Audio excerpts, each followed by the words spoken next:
Lindela told the Claassen Inquiry that he'd initially received an internal electronic copy of the police statement, which he'd copied and pasted on his computer. This was minutes before the media briefing on the day after the Marikana shootings.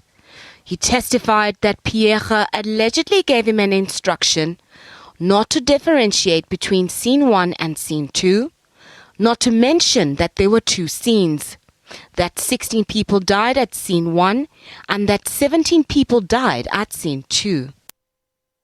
It started deploying the barbed wire fencing. A militant group from the protesters armed with weapons, hangers, spears, axes and firearms hastily flanked the vehicle deploying the wire. They were met by members of the police who tried to riposte the advance with stun grenades. The attempt was unsuccessful and the police members had to employ force to protect themselves from the charging group. This resulted in the death of 16 protesters, with 13 wounded at the scene. He went on to testify that instead, the National Commissioner told him to give an overall figure of 34 miners killed.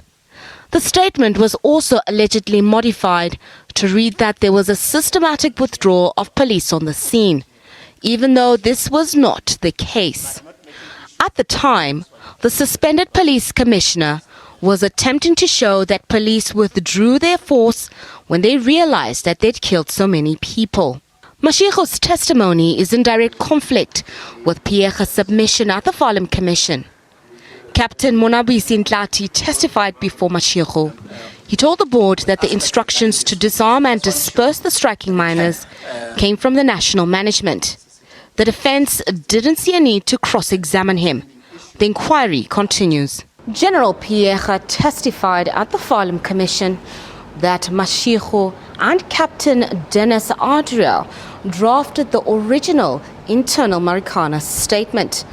But Mashego denies this in this statement he submitted to the Claassen Inquiry.